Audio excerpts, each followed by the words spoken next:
It's either this is the most magical, inspired revelation of a movie that has been seen in the last 10 years. And then the next review will be like, if I could give this 0 stars, I would. That type of complete opposite ends of the spectrum. So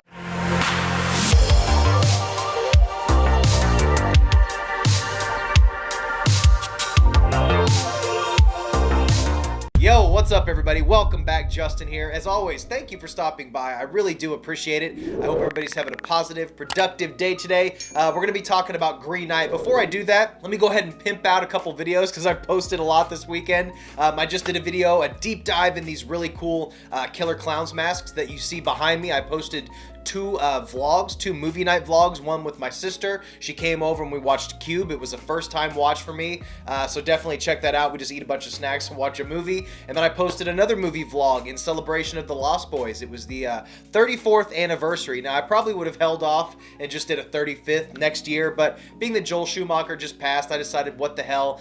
So that was a fun video. I take you around Kansas City, show you where I live. It's a fun little vlog. Go get some pizza. So I'm really enjoying doing these vlogs. If you do enjoy these vlog format type of videos, let me know and I'll keep on doing them. But today we're going to be talking about Green Knight. This is a movie I actually saw last week, last Thursday I believe it was, the day that it premiered, and I was really surprised to see how many people were in the theater. A lot of people showed up for this movie. I think they projected this movie to make about $4 million on the opening weekend, the opening day. It actually ended up making closer to $10 million. So this movie did really well for the circumstances that we're all living in now. I even told the ticket lady, I was like, I can't believe how many people were in this movie, because I went to pick my seats and there was a lot of X's, and she was like, yeah, it's really surprising how many people came out to see this movie. So there was a lot of buzz about it. The movie was directed by David Lowery. He's also done A Ghost Story, Pete's Dragon, The Old Man and the Gun, Ain't Them Bodies Saints. David Lowery definitely has a very specific style of his movies. They're very moody, very atmospheric, sort of slower moving, slow burn type of movies, but all visually stunning. The cinematography in his films are amazing. We'll get into that because that definitely plays a big part in The Green Knight. The movie was originally supposed to premiere at South by Southwest in March of 2020, but unfortunately the world ended about that time. The festival was canceled, and that gave him an opportunity to sort of rework, tweak, and re-edit the movie, and a new cut was what we finally got in theaters. It was really cool to see this movie in a theater. I've gotten to see a few movies recently in theater, and the experience of watching a movie with a crowd just definitely enhances the film so much, and this was no exception. I had a lot of fun watching this movie with the crowd. Now, the minute I left this movie, I knew that this was going to be one of those movies that people either loved or they hated, and I was definitely not wrong. The opinions of this movie are all across the aisle. It's not that this movie is bad or good. It's extremely well made. It's extremely well made. It's a beautiful film, but the issue lies in people being this love-hate thing, is knowing what you're getting into, and that's going to be the main point of my review. I'm not here to tell you whether or not this movie is good or bad. I know most reviews are, but for this movie, it's undeniably a beautiful film. It's undeniably gorgeous.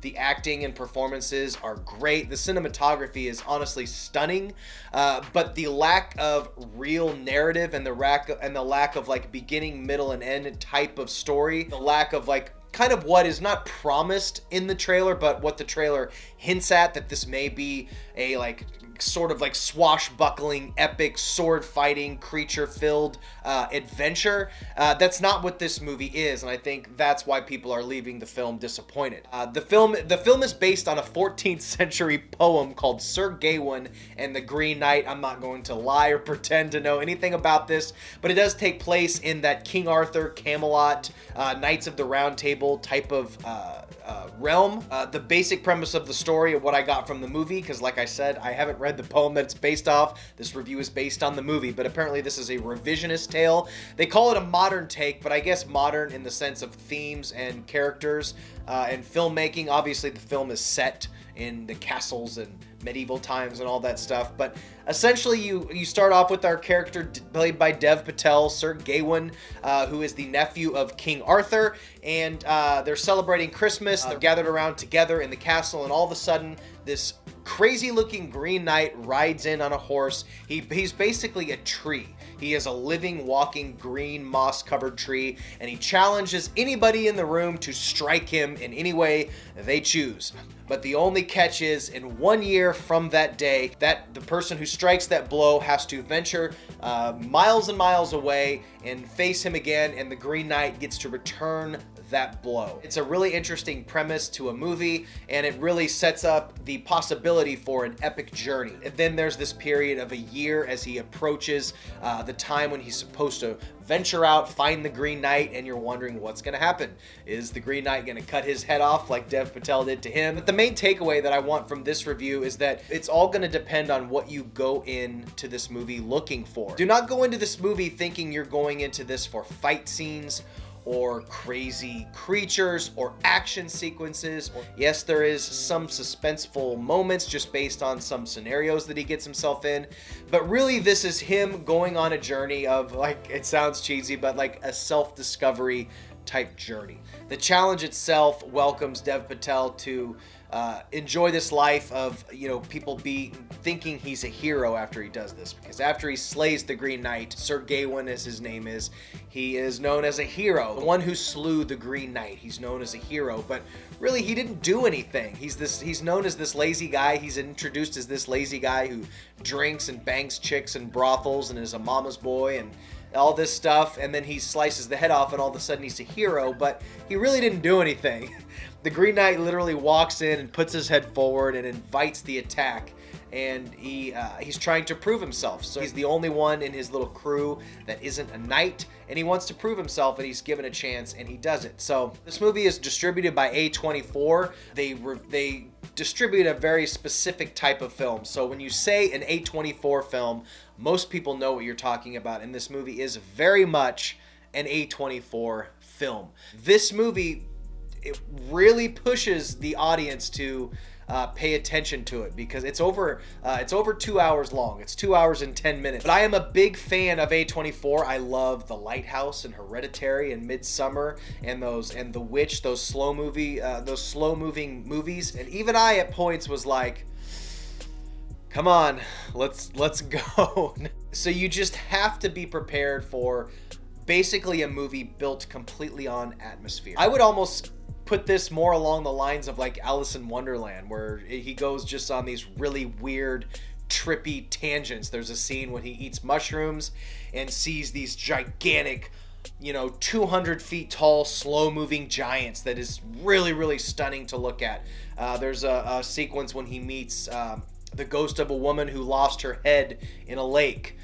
There's another scene where when he encounters this guy and he's robbed of his horse. There's all kinds of really interesting things, but these just a few small sequences are fit into a 2 hour and 10 minute movie. So you have to be patient with this movie. You have to know what you're expecting, and there's a good chance that if you need a little bit more happening on screen, you're just not going to like this movie. I would fully understand if people thought this movie was boring or nothing happens. There's a lot of reviews and headlines. Like I said, I don't read reviews or watch reviews before I review a movie, but I'll type in Rotten Tomatoes and just look at the headlines just to see what the titles of the reviews are, and it's either "This is the most magical, inspired revelation of a movie that has been seen in the last 10 years. And then the next review will be like, "If I could give this 0 stars, I would." So this movie is all about expectations. You have to know what you're getting in for. So expect amazing cinematography. It is easily one of the most gorgeous movies that I've seen in years. Probably this and Gretel and Hansel are some of like the most beautifully, visually stunning movies that I've seen in a long time. It's really atmospheric and moody. It just looks amazing. The camera work's incredible. The sets look beautiful. The castles, the landscape, everything about that is amazing.